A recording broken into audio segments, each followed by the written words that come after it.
A short history of cupping. Cupping is a form of therapy widely used in traditional Chinese medicine (TCM).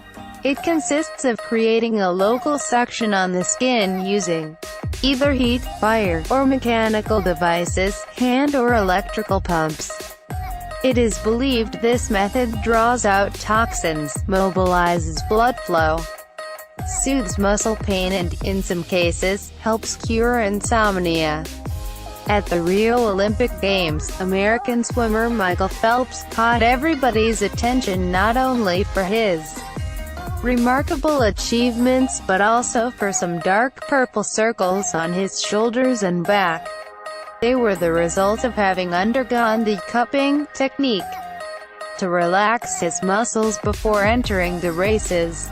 The Ebers Papyrus, written c. 1550 BC, considered one of the oldest medical textbooks in the Western world, describes how the Egyptians used cupping to help cure some frequent medical issues and how it was also used by Saharan peoples. Hippocrates, the famous Greek physician, used this technique c. 400 BC to treat internal disease and some structural problems. Related coverage. Traditional Chinese cuisine. Let food be your medicine. Traditional Chinese medicine on memory loss and digestion. Zhehong, 281–341 AD, who was a minor southern official during the Jin dynasty, was the first to use it in China. He was interested in alchemy, herbalism, and techniques of longevity. Zhehong popularized the saying, acupuncture and cupping cures more than half of the ills. Later on, this method found its way throughout Asia and Europe. In 1465, Seraphedin Sabunkuglu, a Turkish surgeon, recommended this technique which he called misim. In the dry cupping procedure, practitioners place specialized cups on the skin. They then use either heat or an air pump to create suction between the cup and the skin. As a result, a vacuum is created on the patient's skin, dispelling stagnant blood and lymph, thereby improving the flow of qi. It is used on the back, shoulders, and other muscles, such as those on the back of the neck. Skin markings are common after the cups are removed, the result of the rupture of capillaries located under the skin. Athletes who use this technique claim that it is highly effective. Other athletes who use this technique are U.S. gymnast Alex Nador and Belarusian swimmer Pavel Sankovic, who said that cupping is a great recovery tool. Among American actresses Gwyneth Paltrow and Jennifer Aniston and Canadian pop star Justin Bieber uses it. A patient receives cupping treatment at a Chinese medicine clinic in Hong Kong on August 10, 2016. The Chinese treatment, also known as Bagan, utilizes heated glass cups to create a suction on the patient's skin, causing a circular mark that looks like bruising on the skin. Lam Yik-fei, Getty Images. In the United States, the technique was very popular until approximately the 1950s, and now is only used occasionally by the general population. In an essay entitled, How the Poor Die, the British writer George Orwell describes his surprise when he saw it practiced in a hospital in Paris.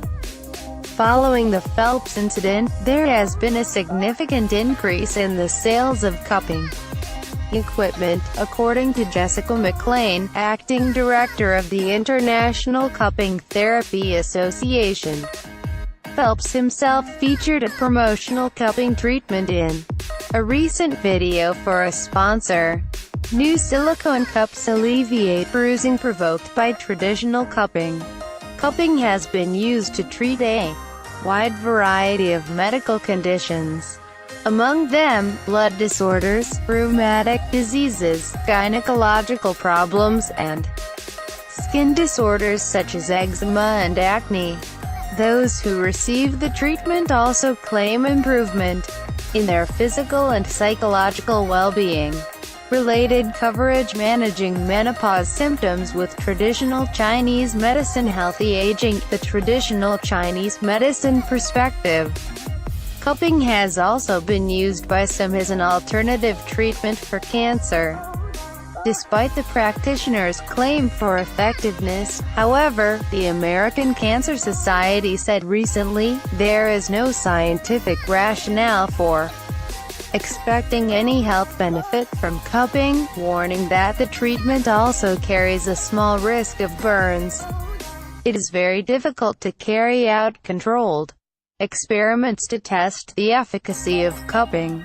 However, an experiment involving 40 patients suffering from knee arthritis reported less pain after 4 months of treatment compared to those who hadn't received the cupping treatment. The obvious question is, in essence, how effective is this treatment? One cannot deny that there could be a placebo effect. This is a beneficial effect, produced by a placebo drug or treatment that cannot be attributed to their properties, and must therefore be due to the patient's belief in that treatment. Perhaps, as with other alternative treatments, cupping is as good as it makes you feel. Cesar Chalala, MD, Ph.D., is a global public health consultant for several UN and other international agencies. He has carried out health-related missions in 50 countries worldwide. He lives in New York and writes extensively on human rights and foreign policy issues, and is the recipient of awards from Overseas Press Club of America, ADEPA, and Chasky, and recently received the Cedar of Lebanon Gold Medal. He is also the author of several UN official publications on health issues. Views expressed in this article are the opinions of the author and do not necessarily reflect the views of the Epoch Times.